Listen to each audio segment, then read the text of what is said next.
మాజీ సీఎం కేసీఆర్ పాలమూరు రంగారెడ్డి ఎత్తిపోతల పథకం గురించి మాట్లాడిన తర్వాత మళ్ళీ ఒకసారి దాని గురించి చర్చ మొదలైంది. ఆయన లేవనెత్తినటువంటి ప్రశ్నలు, ఆయన అడిగినటువంటి క్వశ్చన్స్ కావచ్చు, నిన్న సీఎం రేవంత్ రెడ్డి మాట్లాడినటువంటి విధానం కావచ్చు, మళ్ళీ ఒకసారి చాలా పెద్ద ఎత్తున దాని మీద చర్చ జరుగుతుంది. మాజీ సీఎం కేసీఆర్ అడిగిందేంది, ప్రస్తుత సీఎం రేవంత్ రెడ్డి చెప్పిందేంది, చాలా ఇష్యూస్ మీద మాట్లాడదాం. మనతో పాటు వి ప్రకాష్ గారు ఉన్నారు. సార్ నమస్తే. నమస్కారం. మనం చూసినాం వారం రోజుల నుంచి పాలమూరు రంగారెడ్డి ఎత్తిపోతల పథకం నుంచి స్టార్ట్ అయినటువంటి ఇష్యూ నిన్న సీఎం రేవంత్ రెడ్డి గారు మాట్లాడినటువంటి మాటల వరకు అన్నింటి గురించి ఒకసారి మాట్లాడే ప్రయత్నం చేద్దాం. ముందు కేసీఆర్ గారు అడిగినటువంటి ప్రశ్నల మీద ఏమనుకుంటున్నారు, అసలు ఏంది ఈ రెండేళ్లలో జరిగింది ఏంది, మీరేం చెప్తారు?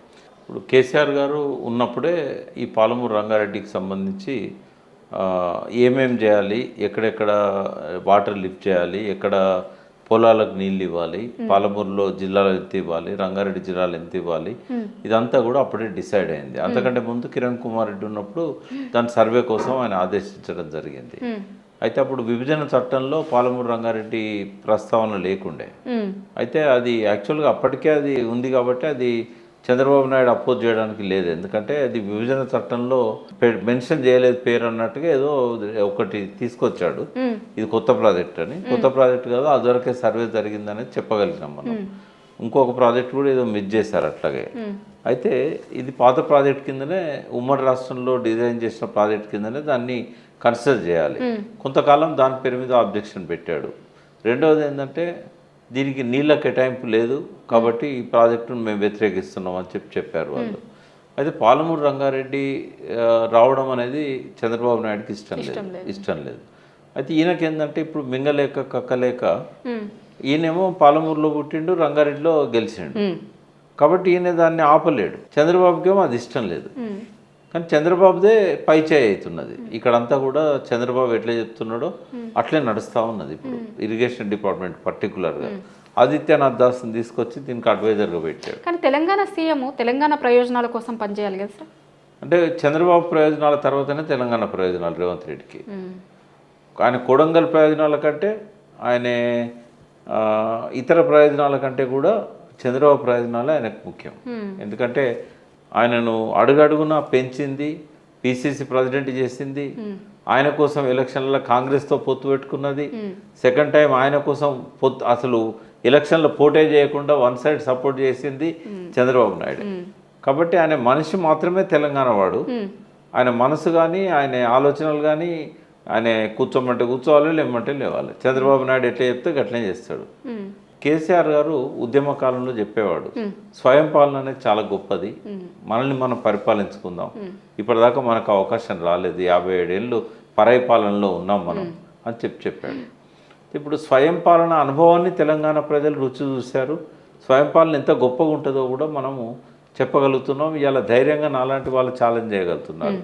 స్వాతంత్రం వచ్చిన తర్వాత 2023 వరకు 9.5 సంవత్సరాల్లో కేసీఆర్ చేసినంత గొప్ప పనులు అది ఏ రంగంలోనైనా, ఏ రాష్ట్రంలోనైనా జరిగిందా, ఏ కాలంలోనైనా జరిగిందా, ఏ పార్టీ ముఖ్యమంత్రి అయినా చేయగలిగిందా?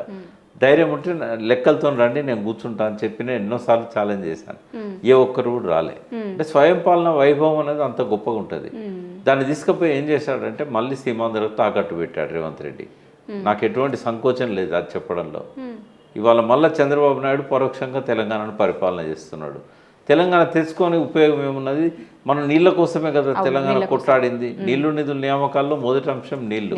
35,000 మంది రైతులు మరణించింది, ఆత్మహత్యలు చేసుకున్నది నీళ్లు లేక. బోర్లు వేసి ఆ బోర్లు నీళ్లు పడక ఒక్కొక్క రైతు 20 బోర్లు 50 బోర్లు వేసి అప్పులు చేసి ఆ అప్పులు తీర్చలేక, ముఖం చూపెట్టలేక, పెరుగన్నంలో పురుగు మందు కలుపుకొని దూలాలకు వేళ్లాడి ఆత్మహత్యలు చేసుకున్నారు. పాలమూరు లాంటి జిల్లాలలో వలసలు పోయినది కూడా 14 లక్షల మంది పాలమూరు నుంచి వలసపోతే 5-6 లక్షల మంది నల్గొండ జిల్లా నుంచి వలసపోయిండు. ముఖ్యమంత్రి ఏమో పాలమూరు జిల్లా, ఉత్తమ్ కుమార్ రెడ్డి ఏమో నల్గొండ జిల్లా. నీళ్ళ గోస ఏందో తెలంగాణకు తెలిసినట్టు ఎవరికి తెలియదు. నీళ్ళ వల్ల ప్రయోజనాలు ఏందో ఆంధ్రాకు తెలిసినట్టు ఎవరికి తెలియదు. వాళ్ళకి ఆ ప్రయోజనాల కోసం వాళ్ళు ఏం చేశారంటే మనకు ఆ నీళ్ళని దక్కనీయకుండా కిందికి తీసుకుపోయి, వాస్తవంగా ఎప్పుడైనా నదులు ఉన్న కాడ పైన ఉన్న వాళ్ళకు మొదలు నీళ్ళు వస్తాయి. నది ఫస్ట్ ఎక్కడైతే ప్రవహిస్తుందో అక్కడ ముందు పంటలు పండుతాయి, తర్వాత కిందికి పోతాయి. కానీ ఇక్కడ రివర్స్ అయింది. ఇక్కడ మొదటి నుంచి కూడా తెలంగాణ వాళ్ళను అనగదొక్కి నీళ్ళని కిందికి తీసుకుపోయింది తప్ప గోదావరి మీద 500 కిలోమీటర్ల పైన ఒక్క బ్యారేజ్ కూడా కట్టలేదు. కేసీఆర్ కేవలం 3-4 ఏళ్ళల్లో 6 బ్యారేజీలు పూర్తి చేశాడు. సదర్న్ మార్ట్ బ్యారేజ్ ఖానాపూర్ అవతల, అంటే శ్రీరామ్ సాగర్కును ఖానాపూర్కు మధ్యలో సదర్న్ మార్ట్ బ్యారేజ్. తర్వాత ఎల్లంపల్లి పూర్తి చేశాడు. అంతకుముందు ఎల్లంపల్లి మొదలుపెట్టి వదిలేసాడు రాజశేఖర రెడ్డి కానీ, కిరణ్ కుమార్ రెడ్డి కానీ, రోషయ్య కానీ. దాన్ని పూర్తి చేశాడు, గేట్లు పెట్టించాడు. అక్కడంతా నీళ్లు నిలిచినాయంటే అది కేసీఆర్ వచ్చిన తర్వాత. 3వది సుందిల్ల, 4వది అన్నారం, 5వది మేడిగడ్డ, 6వది సమ్మక్క బ్యారేజ్, 7వది సీతారామ బ్యారేజ్. 7 బ్యారేజీలు అనే ఒక బ్యారేజ్ ఏమో అంతకుముందు మొదలుపెట్టింది పూర్తి చేశాడు. 6 బ్యారేజీలు కట్టాడు. కళ్ళు మండినాయి. ఎందుకంటే గలగల గోదావరి తరలిపోతుండాలి, రాజమండ్రి దగ్గర బంగారు పంటలు పండాలి, వాళ్ళ ముంగిళ్ళ మురిపాలు ఉండాలి, మన ముంగిళ్ళలో శవాలు ఉండాలి. కానీ కేసీఆర్ దాన్ని తలక్రిందులు చేసి ఈ నీళ్ళని ఇక్కడ వాడుకునేసరికి గోదావరి డెల్టా అనేది నీళ్లకు ఇబ్బంది అయింది. అక్కడ ఖరీఫ్లో నాట్లకి ఇబ్బంది అయింది, రబీలో యాసంగి పంటలలో వరి పొట్టకొచ్చే టైంకు నీళ్లు లేకుండా అయిపోయినాయి. ఎందుకంటే గోదావరి వారేది ఆగస్టు నుంచి మొదలవుతుంది ప్రవాహాలు, జనవరి వరకు అయిపోతాయి, నవంబర్ డిసెంబర్ కల్లా అయిపోతుంది. మరి వాళ్ళకు మార్చి దాకా పంటలకు నీళ్ళు కావాలి. ఇక్కడ జూన్లోనే నాట్లు వేసుకుంటారు, జూన్ జూలైలో నాట్లకు నీళ్ళు కావాలి, అప్పుడు కోతల కంటే ముందు నీళ్ళు కావాలి. కాబట్టి 2 పంటలు దెబ్బతిని వికీపీడియాలో రాసుకున్నారు. ధవళేశ్వరం ఆనకట్ట అన్న దానిలో వికీపీడియాలో ఏం రాస్తారంటే మేడిగడ్డ కట్టిన కాంచి మాకు నీళ్ళు వస్తలేవు అని చెప్పేసి. సో చంద్రబాబు నాయుడు, రేవంత్ రెడ్డి కుట్ర చేస్తే మేడిగడ్డను బ్లాస్ట్ చేశారు. నాకు ఇంతకుముందు కొంచెం వాళ్ళను డైరెక్ట్గా అటాక్ చేయాలని నాకు తెలిసిన నంబర్లే ఎందుకు అనాలి అని చెప్పి ఎవరో పేల్చారని చెప్పుకుంటూ వచ్చిన. ఇవాళ ఫస్ట్ టైం మీ ఛానల్ ద్వారా చెప్తున్నా, చంద్రబాబు నాయుడు ఆదేశాలతోని రేవంత్ రెడ్డి చేసిన కుట్రనే మేడిగడ్డ బ్లాస్ట్ అని చెప్తున్నా నేను.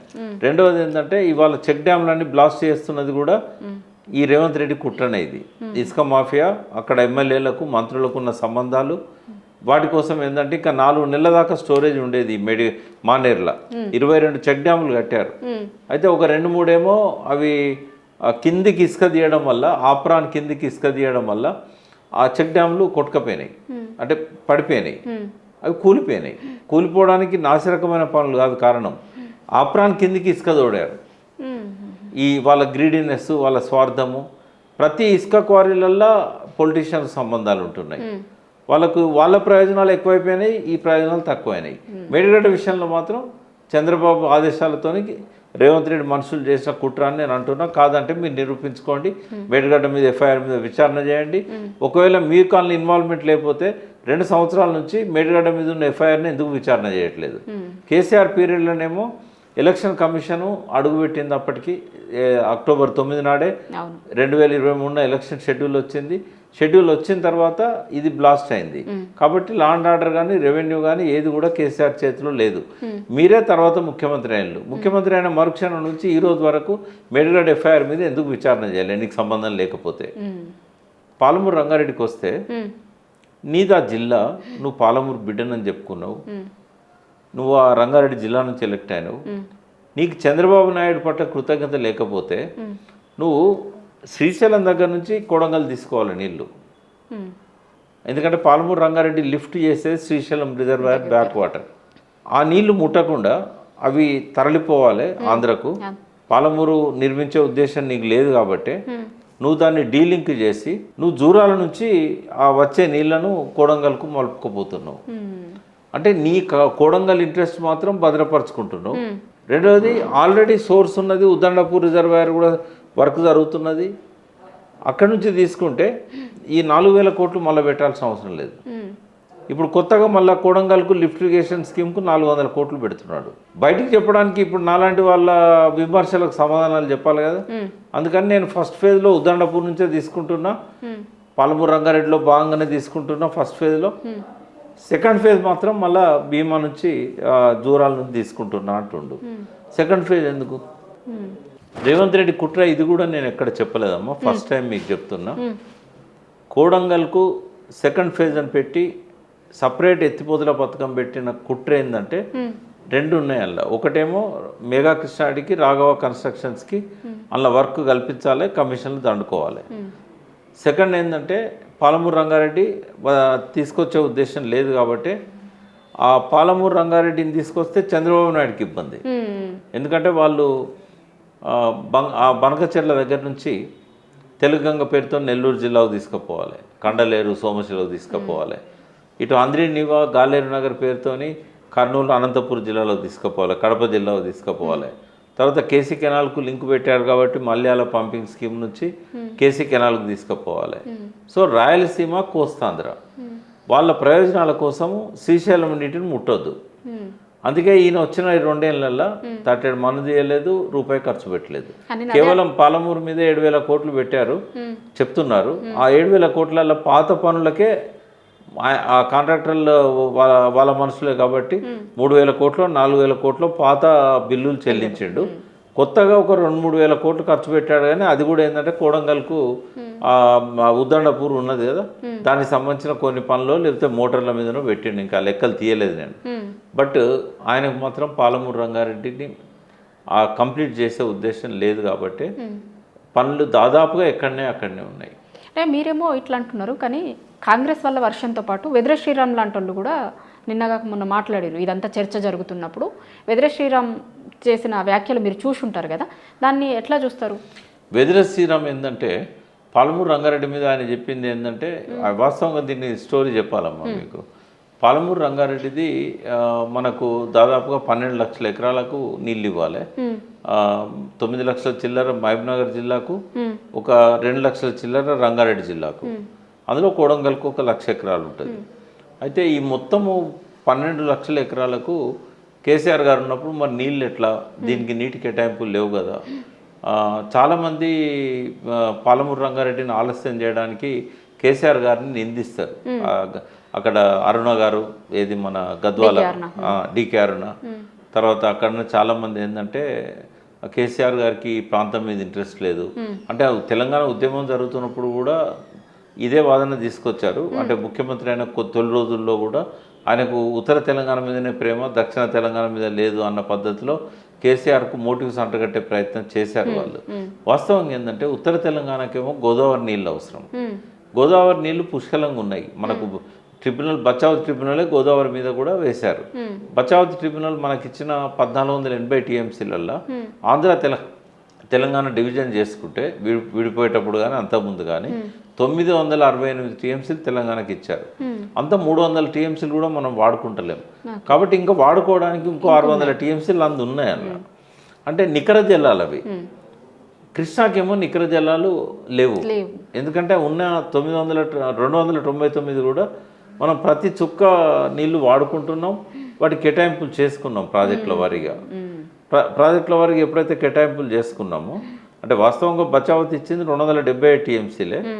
అయితే 20 టీఎంసీలు అడిషనల్గా భీమా ప్రాజెక్టుకు చంద్రబాబు నాయుడు ఉన్నప్పుడు రాయలసీమకు ఎస్ఆర్బీసీ ప్రాజెక్ట్ అన్న ఒకటి పెట్టుకున్నారు. అప్పుడు ఈ నాగం జనార్దన్ రెడ్డి వీళ్ళంతా కూడా మరి మా సంగతి ఏంది, మీరు శ్రీశైలం ఐడల్ పవర్ ప్రాజెక్ట్ అని అంటే అందులోకెళ్ళి మీరు పొక్కగొట్టుకొని మీరు 19 టీఎంసీలు తీసుకుపోవడానికి మీరు బాధాప్తా ఏర్పాట్లు చేసుకుంటాను. ఎందుకంటే బచావ్ ట్రిబ్యునల్ ఏనన్నది అది ఐడల్ పవర్ ప్రాజెక్టు, మేము చుక్క నీరు కూడా ఇయ్యం వ్యవసాయానికి అని చెప్పారు. చెప్పినా కూడా రాష్ట్ర ప్రభుత్వానికి కేటాయించిన నీళ్ళల్లో నుంచి మా కేసీ కెనాల్కు, తర్వాత డెల్టా ఆధునీకరణ, ప్రకాశం బ్యారేజ్, మాకు ఆవిరి నష్టం కింద 33 టీఎంసీలు వచ్చినాయి. అంత ఆవిరి అయితలేదు. ఇట్లాంటి శ్రీశైలం ఆవిరి నష్టం కింద ఇవన్నిట్లకి వెళ్ళి మేము సేవింగ్ చేసుకుంటున్నాము, మీకు 20 ఇస్తాం, మేము 19 తీసుకుంటామని చెప్పి అప్పుడు వీళ్ళ నోర్లు మూయించడానికి భీమాకు 20 టీఎంసీలు నికర జలాలు కేటాయించారు. అంతకుముందు అవి మిగులు జలాల మీద ఆధారపడ్డాయి. ఆ 20 కలిపితే 277.8 ఎంతో ఉంటే అది 298 పోయింది. అది 298, 299కి. అయితే ఇది నీళ్లు లేవు కాబట్టి ఈ పాలమూరు రంగారెడ్డికి కేటాయింపులు చేయడానికి లేదు, అట్లా అవకాశం రాలేదు. ఫస్ట్ పాయింట్, నీళ్ళ కేటాయింపులు ఉంటేనే బ్యాంకులు లోన్ ఇస్తాయి, అప్పు పుడుతుంది. ఇది ఇక్కడ హైడ్రాలజీ క్లియరెన్స్ రాదు కాబట్టి వాళ్ళు మా అప్పు తిరిగి రాదని చెప్పేసి వాళ్ళు ఇవ్వరు. మిగులు జలాల మీద ఆధారపడే ఏ ప్రాజెక్ట్ అయినా రాష్ట్ర బడ్జెట్ నుంచే కట్టుకోవాలి. కొత్తగా రాష్ట్రం ఏర్పడ్డది, పెండింగ్ ప్రాజెక్టులు పూర్తి చేయడానికే డబ్బులు లేని పరిస్థితి. ఇదే రాజశేఖర రెడ్డి పీరియడ్లో కొంత మొదలై ముందు పోయిన కల్వకుర్తి కానీ చంద్రబాబు నాయుడు మొదలుపెట్టాడు. బట్ ఆయన డబ్బులు పెద్ద కేటాయించకపోవడం వల్ల కొంత జనార్దన్ రెడ్డి వీళ్ళందరి ఇనిషియేటివ్ వల్ల చిన్న చిన్న పనులు చేయగలిగారు. అంత 100 కోట్లు 150 కోట్లు కూడా పెట్టినట్లేరు వాళ్ళు. చంద్రబాబు నాయుడు దత్తత తీసుకున్నది 97లో, ఏది పాలమూరు జిల్లాని. అయితే ఎప్పుడు 5 కోట్లు 10 కోట్లు సర్వేల కోసం పెట్టేవాళ్ళు, అది ఖర్చు చేసేవాళ్ళు కాదు. అయితే ఎప్పుడైతే తెలంగాణ మూవ్మెంట్ స్టార్ట్ అయిందో 2001లో కేసీఆర్ గారు ఎప్పుడైతే పాలమూరులో తర్వాత ఇతర ప్రాంతాలలో పర్యటనలు చేసి జల సాధన ఉద్యమం 40 రోజులు నడిపిన తర్వాత అప్పుడు కల్వకుర్తిలో కొన్ని పనులు చేయించిండు చంద్రబాబు నాయుడు. వాళ్ళు గుర్తించాలి మహబూబ్ నగర్ వాళ్ళు. మరి ఆయన 9 ఏళ్ళు ముఖ్యమంత్రి ఉండి ఆ లాస్ట్ 2 ఏళ్లలోనే ఎందుకు చేసిండు అంటే బీఆర్ఎస్ వచ్చింది కాబట్టి. ఉత్తర తెలంగాణలో కూడా అంతే. అంతకుముందు ఏ ప్రాజెక్ట్ లేదు. ఆయన ఈ జలసాధన ఉద్యమం మొదలుపెట్టడానికంటే ముందు వరంగల్ సభ జరుగుతూ ఉన్నది. ఇది 2001లో మొదటి సభ వరంగల్ జరుగుతున్నప్పుడు దేవాదులు అనౌన్స్ చేశాడు. కరెక్ట్గా కేసీఆర్ గారు స్టేజ్ మీద ఉండి మాట్లాడుతున్న టైంలో కడియం శ్రీహరి ప్రకటన చేశాడు, నీటిపారుదల శాఖ మంత్రి. అంటే కేసీఆర్ ఉద్యమం స్టార్ట్ చేసిండు కాబట్టి అక్కడ దేవాదులైనా ఇక్కడ కల్వకుర్తి అయినా కొన్ని పనులు నోచుకున్నాయి. రాజశేఖర రెడ్డి వచ్చినాక కొంత దానికి బడ్జెట్ కేటాయించి జలయజ్ఞంలో భాగంగా, ఎందుకంటే ఆయన రాయలసీమలో శరవేగంగా ప్రాజెక్టులని పూర్తి చేసుకుంటాడు. అవి ఎప్పుడో ఎన్టీ రామారావు ఉన్నప్పుడు మొదలుపెట్టారు. ఎన్టీ రామారావు దాని డబ్బులు పెట్టాడు, చంద్రబాబు నాయుడు పెట్టాడు, మధ్యలో వచ్చిన కోట్ల విజయభాస్కర్ రెడ్డి, నేదురుమల్లి జనార్దన్ రెడ్డి వీళ్ళందరూ కూడా డబ్బులు పెడితేనే వేలు వాటికి. బట్ రాజశేఖర రెడ్డి వచ్చే నాటికి దాదాపుగా 3 వంతులు పూర్తయినాయి రాయలసీమ ప్రాజెక్టులు. దాంతోపాటు ఏం చేసిండంటే ఆయన కొత్త ప్రాజెక్టులు టేకప్ చేశాడు. ఏది వలిగొండ, వెలుగోడు ఇట్లాంటివన్నీ కూడా టేకప్ చేసి ఆయన పక్షపాతం అంటగడతారని చెప్పి ఏం చేసిండంటే ఈ కల్వకుర్తి, నెట్టెంపాడు, భీమా పెండింగ్లో ఉన్నాయి కాబట్టి వీటికి కూడా కొన్ని డబ్బులు పెట్టిండు. పెట్టినా కూడా 2014 నాటికి 30-40% కూడా, కొన్ని 50% కూడా పూర్తి కాలేదు. మళ్ళీ కేసీఆర్ గారు వచ్చినాక తెలంగాణ వచ్చినాక ఉన్న కొద్ది బడ్జెట్తో అప్పుడు ఎంతనమ్మా 61 కోట్లు రాష్ట్ర బడ్జెట్ ఆదాయం. ఇవి మిగులు జలాల మీద ఆధారపడి ఉన్నాయి. ఏది కోయిల్ సాగరు, కల్వకుర్తి, నెట్టెపాడు, భీమా ఒకటే నికర జలాల మీద ఆధారపడింది. వీటి మీద భీమా మీద మాత్రమే మనకు లోన్ దొరుకుతుంది తప్ప కల్వకుర్తి, నెట్టెపాడు మీద లోన్ దొరకదు. సో రాష్ట్ర బడ్జెట్లకు వెళ్ళి డబ్బులు పెట్టి వాటిని పూర్తి చేయగలిగాడు. 3-4 ఏళ్ళు పట్టింది పూర్తి చేయడానికి కూడా. దాంతో ఇవాళ 6-7 లక్షల ఎకరాలకు నీళ్ళు వస్తున్నాయి అక్కడ. అంతకుముందు కేవలం జూరాల నుంచి ఒక 1,00,000 ఎకరాలకు ఇవ్వాల్సింది, 1,02,000 ఎకరాలకు ఇవ్వాల్సింది అంత 60-70 వేల ఎకరాలకు కూడా రాలేదు. అట్లనే ఆ సప్త సముద్రాలని చెప్తారు అక్కడ చెరువులు అన్నింటినీ. వాటి కింద ఒక 20,000 ఎకరాల దాకా సాగయ్యేది. ఇది తప్ప పాలమూరు జిల్లాలో 1,00,000 ఎకరాలకు కూడా నీళ్ళు లేని పరిస్థితి. రాజోలిపండ డైవర్షన్ స్కీమ్ కింద 15.9 టీఎంసీలను బచావత్ కేటాయించింది వాడుతున్నా కూడా ఎప్పుడు గొడవలే. ఆ పైన కర్ణాటక వాళ్ళు నీళ్ళు రానియరు. రాజోలిపండ ప్రాజెక్ట్ ఎక్కడుంది? కర్ణాటకలో ఉన్నాయి హెడ్ వర్క్స్. ఒక పక్క కర్ణాటక, ఇంకో పక్కన రాయలసీమ. అక్కడ ఎప్పుడు రాయలసీమ వాళ్ళు వచ్చి బలవంతంగా నీళ్ళని తోడుకొని పోతారు, డ్యాములు వల్లగొట్టి తోడుకుపోతారు. ఆడ కత్తుల కోలాటాలు జరిగినాయి. మా టీఆర్ఎస్ పెట్టిన తర్వాత ఆడ అరుణ కూడా, డీకే అరుణ కూడా నిరాహార దీక్ష చేసింది. ఏది ఆ రాజోలిపండ కోసం. కేసీఆర్ పాదయాత్రలు చేశాడు. ఎప్పుడో గొడవ. తర్వాత చంద్రబాబు నాయుడు ఉన్నప్పుడు కొన్ని వేల కేసులు పెట్టారు ఆ రైతుల మీద. ఎందుకంటే వారబందీ పెట్టారు. ఈ వారం మీరు వాడుకోవాలి, ఈ వారం మీరు వాడుకోవాలి. ఆ వారబందీని బ్రేక్ చేసిందని చెప్పేసి 100 కేసులు రాజోలిపండ రైతుల మీద అయినాయి తెలంగాణ ఉద్యమం స్టార్ట్ అయ్యే ముందే. అయితే ఇన్ని జరుగుతున్నా కూడా ఎన్నడూ వాళ్ళు పట్టించుకోలేదు, టీడీపీ కానీ కాంగ్రెస్ కానీ పాలమూరు ప్రాజెక్టులను. కేసీఆర్ వచ్చినాక వాటిని పూర్తి చేశాడు. కేసీఆర్ వచ్చినాకనే ఈ పాలమూరు రంగారెడ్డికి అంకురార్పణ జరిగింది. అంతకుముందు సర్వే చేసినా కూడా తెలంగాణ ఇంజనీర్లు కొంతమంది కలిసి దాన్ని ప్రపోజ్ చేశారు. మనకు అవకాశం ఉంది, మిగులు జలాలని చెప్పి వాళ్ళు ఎట్లయితే కట్టుకుంటున్నారో మనం ఎందుకు పాలమూరు రంగారెడ్డి తీసుకోకూడదని జూరాల నుంచి దానికి యాక్సెస్ ఇవ్వాలని చెప్పి అనుకున్నారు. అయితే కేసీఆర్ గారు ఏం స్టడీ చేశారంటే జూరాలకు ఇస్తే జూరాలలో నీకు స్టోరేజ్ చాలా తక్కువ ఉంది. వాస్తవంగా అది 17.84 టీఎంసీలు బచావత్ ట్రిబ్యునల్ పాలమూరుకి ఇచ్చింది. మన కేసీఆర్ గారు చెప్పినట్టుగా బచావత్ ట్రిబ్యునల్నే ఒక పేజీ రాస్తున్నది. ఏమనంటే ఒక పేర స్పష్టంగా కనబడుతుంది. ఈ పాలమూరు అనేది ఉమ్మడి రాష్ట్రంలో ఉండక, ఉమ్మడి రాష్ట్రం అనేది ఏర్పడకపోయి ఉంటే ఒక బ్రహ్మాండమైన ఫ్యూచర్ ఉండేది ఈ ప్రాజెక్టుకు, ఈ జిల్లాకు. ఎందుకంటే తంగిడి దగ్గర భీమా కట్టాలనుకున్నారు. 100.5 టీఎంసీలు దీనికి కేటాయించారు భీమా ప్రాజెక్ట్కి. అది కేవలం మహబూబ్నగర్ జిల్లాకే పరిమితమైన భీమా ప్రాజెక్టు. అందులో పైన కర్ణాటక కూడా లేదు. రెండవది అల్మట్టి పేరు అప్పుడు ఎగువ కృష్ణ. నిజాం ఉన్నప్పుడే ఈ తంగిడి దగ్గర భీమా ఎగువ కృష్ణ ప్రాజెక్టు రూపకల్పన చేశాడు. దాన్ని అప్పర్ కృష్ణ నుంచి 54 టీఎంసీలు, ఇది 154 టీఎంసీలు. తుంగభద్ర లో లెవెల్ కెనాల్ అనేది రాయచూరు దగ్గర ఒక కెనాల్ వస్తుంది రాయచూరు జిల్లాలో. ఎక్కడి తుంగభద్ర నది నుంచి రైట్ కెనాల్, అది ఎక్కడ దాకా వస్తుంది, బార్డర్ దాకా వస్తుంది, మహబూబ్నగర్ బార్డర్ దాకా. దాన్ని గద్వాల అలంపూర్ తాలూకాలోకి తీసుకురావాలి. దాన్ని నడిగడ్డ అంటారు. నడిగడ్డ అని ఎందుకంటారు అంటే ఇటు తుంగభద్ర నది ఉంటుంది, ఇటు కృష్ణా నది ఉంటుంది. ఈ నడిగడ్డ రెండు దిక్కుల నదులుండి నడిగడ్డ ఇట్లా ఎందుకు ఉండాలని చెప్పి ఏం చేశారంటే ఈ తుంగభద్ర లో లెవెల్ కెనాల్ అని 19.5 టీఎంసీలు, 100.5 భీమా, 120 టీఎంసీలు, 54 టీఎంసీలు అప్పర్ కృష్ణ. ఈ 174 టీఎంసీలకు ఏర్పాటు చేస్తే రాష్ట్రం ఏర్పడిన తర్వాత నీలం సంజయ్ రెడ్డి 3 రద్దు చేశాడు, కాంగ్రెస్ ముఖ్యమంత్రి. ఈ 3 రద్దు చేస్తే మహబూబ్నగర్కు 14 లక్షల మంది వలస పోవాల్సిన దుస్థితి ఏర్పడ్డది. ఆ గోస పాలమూరు బిడ్డల గోస వీళ్ళే కదా కారణం. ఇదే కాంగ్రెస్ నాయకులు కదా, కాంగ్రెస్ నాయకులే. సమైక్య రాష్ట్రంలో కలిపింది వాళ్ళే, పాలమూరు నాశనం చేసింది వాళ్ళే. ఒక పక్కన వలసలు, ఇంకో పక్కన ఆత్మహత్యలు, ఇంకో పక్కన ఉపాధి లేక అడవి బాట బట్టి నక్సలైట్లుగా మారి అటో ఇటో మొత్తానికి ఒక 20,000 మంది వాళ్ళు చచ్చిపోయారు. దుబాయ్, బొంబాయి, బొగ్గుబాయి బతుకులల్లో కొన్ని వేల మంది శవాలై తిరిగి వచ్చారు. ఈ గోసకు అంతటి కాంగ్రెసే కారణం. అందుకే 27 ఏప్రిల్ 2001 నాడు పార్టీ పెట్టినాడు. కాంగ్రెసే #1 విలన్ తెలంగాణకు అని చెప్పి కేసీఆర్ అనౌన్స్ చేశాడు. అప్పుడు ఇప్పుడు ఎప్పుడు కూడా కాంగ్రెసే #1 విలన్. పాపం కడుకోవడానికి కొంత సోనియా గాంధీ ప్రయత్నం చేసింది తెలంగాణ ఇచ్చి, కానీ మళ్ళా నెత్తురు చేతులతోనే ఇవాళ తెలంగాణను పరిపాలన చేస్తున్నారు. సో కేసీఆర్ గారు చెప్పిన దానిలో రవ్వంతా కూడా అతిశయోక్తి లేదు, అబద్ధం లేదు. ఆయన ఏం తక్కువ మాట్లాడలేదు, ఉన్నది ఉన్నట్టుగా చెప్పాడు. పాలమూరు కథ ఇంకా కొంచెం చెప్తా. ఇట్లా మొదలు పెట్టిండో లేదో కేసీఆర్, దాని మీద స్టే తీసుకున్నాడు. స్టే తీసుకుంటే చాలా రోజుల దాకా స్టే ఉండాల్సి వచ్చింది పని చేయకుండా. అది కూడా పాలమూరు సంబంధించిన ప్రజాప్రతినిధులు, ఇప్పుడు నేను పేరు చెప్పాను. తర్వాత ఏమైంది, ఆ స్టేని వెకేట్ చేయించడానికి ఇది డ్రింకింగ్ వాటర్ కోసం పెట్టింది. ముందైతే మాకు డ్రింకింగ్ వాటర్ కావాలి, అందుకని స్టే వెకేట్ చేయమని చెప్పి హైకోర్టుకు పోయి స్టే వెకేట్ చేయించారు.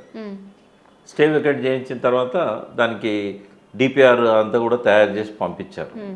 ఆలస్యం కావడానికి కారణం ఏంటంటే ఎన్జిటి స్టేలు, తర్వాత నికర జలాలు లేకపోవడము. అయితే అప్పుడు కేసీఆర్ గారు ఏం చేశారంటే మనకు మైనర్ ఇరిగేషన్లో 90 టీఎంసీలు ఈ కృష్ణా బచావ్ ట్రిబ్యునల్ ద్వారా కృష్ణాలో వచ్చినాయి మనకు. ఆ 90 వాడుకోవట్లేదు, చెరువులన్నీ పాడైపోయినాయి. ఇంకా అప్పటికి మిషన్ భగీరథ పనులు జరుగుతూ ఉన్నాయి, మన mission Kakatiya. So Chandrababu Naidu objection చేశాడు దాని మీద. మీరు మిషన్ కాకతీయ ద్వారా చెరువులను బాగు చేసుకుంటున్నారు కాబట్టి మీకు అలా మిగులవు, మీరు మిగులు చేయాలి, అలా మిగులుతాయని చెప్పి చూపెడుతున్నారు, ఇది అబద్ధం అని. తర్వాత మనకు పోలవరం నుంచి ప్రకాశం బ్యారేజీకి నీళ్లను లింక్ చేయడం వల్ల గోదావరి నీళ్లను కృష్ణాలో 80 టీఎంసీల నీళ్లు పై రాష్ట్రాలకు ఇవ్వాలని చెప్పేసి బచావ్ ట్రిబ్యునల్లో ఒక ఒప్పందం ఉన్నది. అయితే బచావ్ ట్రిబ్యునల్ చెప్పినట్టుగా ఎప్పుడైతే పోలవరం నుంచి నీళ్లు లింక్ కెనాల్ ప్రకాశం బ్యారేజీకి వచ్చిందో బై డిఫాల్ట్ 45 టీఎంసీలు మనకు రావాలి, పైన కర్ణాటక మహారాష్ట్రకు 35 టీఎంసీలు పోవాలి. వాళ్ళేమో పైన ఆపుకుంటారు 35 టీఎంసీలు. మనకేమో క్లియరెన్స్ ఇస్తలేడు చంద్రబాబు నాయుడు. సిడబ్ల్యూసికి వాస్తవమే బచావ్ ట్రిబ్యునల్లో ఉన్నది, ఇది పైన తెలంగాణ వాడుకోవచ్చు అని ఇవ్వట్లేదు. ఇవ్వకుండా పేచీలు పెడుతున్నాడు, మాకు కూడా వస్తుంది వాటా అంటాడు. ఎందుకంటే మాకు పైన రాయలసీమకు దొంగతనంగా పుట్టించుకున్నది ఎస్ఆర్బీసీ, దానికి ఆల్రెడీ కేటాయింపులు ఉన్నాయి, ఇంకెక్కడి నుంచి వస్తుంది. కాబట్టి ఆ వివాదం అట్లే ఉంది. పాలమూరు విషయంలో రైతులకు అన్యాయం చేస్తున్నది రేవంత్ రెడ్డి. ఎందుకంటే 2 ఇయర్స్ కిందనే చాలా వరకు పూర్తయిన ప్రాజెక్టు, ఒక పంపు కూడా ఆన్ చేసి ట్రయల్ రన్ చేశారు కేసీఆర్ గారు ఉన్నప్పుడే. తర్వాత చాలా వరకు పనులు పూర్తయినాయి. అయినా కూడా ఆ మిగిలినవి పూర్తి చేయడానికి 2 ఏళ్ళల్లో 3 లక్షల కోట్లకు బడ్జెట్ పెట్టి కూడా కనీసం 3,000 కోట్లు కూడా దాని మీద ఖర్చు చేయలేదు రేవంత్ రెడ్డి. మరి ఆయనకు నిజంగానే దాని మీద చిత్తశుద్ధి ఉన్నట్ట లేనట్ట పాలమూరు బిడ్డలే అర్థం చేసుకోవాలి. డిపిఆర్ కూడా రిటర్న్ వచ్చిన తర్వాత వాళ్ళు అడిగింది ఏంటి, మీరు చెరువులల్లో ఆదా చేసుకుంటామన్నారు 45 టీఎంసీలను, ఏ చెరువులల్లో మీకు ఎంత నీళ్లు అవసరమవుతున్నాయి, వాటి కెపాసిటీ ఎంత మాకు ఆ లెక్కలను ఇవ్వండి, మీరు చెప్పేదాన్ని మేము విచారించి అలొకేషన్ అనేది చేస్తామని చెప్పి అది కూడా చేయట్లేదు. చేయకుండా ఏదో కొర్రీలు పెట్టినప్పుడల్లా ఏదో రాసి పంపుడు, మళ్ళీ వాళ్ళు రిటర్న్ పంపుడు, ఇట్లా జరుగుతూ ఉన్నది. ఎన్నికల ముందే నేను చాలాసార్లు నెత్తినోడు కొట్టుకొని మొత్తుకున్నా మీ ఛానళ్ళల్లో, మీరు కనుక కాంగ్రెస్ కోటేస్తే పాలమూరు మళ్ళీ పాతగతే పడుతుంది, మీకు పాలమూరు రంగారెడ్డి పూర్తి కాదు, మీరు ఆలోచించుకొని ఓటేయండి, పాలమూరు రంగారెడ్డి ముందు పోవాలనుకుంటే ఇప్పటిదాకా ఈ పనులు కొనసాగించిన కేసీఆర్ గారిని మీరు సపోర్ట్ చేయండి అని కూడా చెప్పినాం. ఎందుకంటే నాకు కేసీఆర్ మీద ఇంట్రెస్ట్ కాదు, పాలమూరు మీద ఇంట్రెస్ట్. మొదటి నుంచి కూడా పాలమూరు జరుగుతున్న అన్యాయాల మీద నేనే ఫస్ట్ వాయిస్ రైజ్ చేసింది. ఎప్పుడు 1997-98లో నేను చెప్పేవాడిని, నేను వరంగల్లో పుట్టినా కూడా నేను పాలమూరు బిడ్డనైతే గర్వించేవాడిని, నా మనసంతా పాలమూరు మీద ఉంటుంది. 3 జీవనదులుండి 67% సారవంతమైన భూమి ఉండి రెక్కల కష్టం చేయగలిగిన ప్రజలుండి ఈ పాలమూరుకి ఎందుకు ఈ గోస? పాలమూరు అంటే పాలు పెరుగు, ఒకప్పుడు సమృద్ధిగా పాలు పెరుగు ఉచితంగా దారపోసిన జిల్లా అది. కర్నూలు నుంచి పొట్ట చేత పట్టుకొని వలస వచ్చిన పని వాళ్లకు ఇవాళ రూపాయి తీసుకోకుండా పాలు పెరుగు పోస్టుళ్ళు. అటువంటి జిల్లాకు తిన్నింటి వాసాలు లెక్క పెట్టినట్టు ఆంధ్ర వాళ్ళు నాశనం చేశారు ఆ జిల్లాని చెప్పేవాడిని నేను. ఆ జిల్లా కోసం నేను లాస్ట్కి ఆ స్టేజ్కి కూడా పోయి, మీరు కాంగ్రెస్ కోటేస్తే మాత్రం మీ నోట్లే మట్టే అని చెప్పాను. వాస్తవంగా ఇవాళ రేవంత్ రెడ్డి దాన్ని రుజువు చేస్తున్నాడు. వాళ్ళు అనుకున్నారు రేవంత్ రెడ్డి ఇక్కడ పుట్టిన బిడ్డ కదా, అక్కడ గెలుస్తున్నాడు కదా, ఆయన చేస్తాడు అని నమ్మిళ్ళు. వాళ్ళకు నమ్మక ద్రోహం చేశాడు రేవంత్ రెడ్డి. కాబట్టి కేసీఆర్ అన్నదానిలో ఇంత కూడా తప్పులేదు.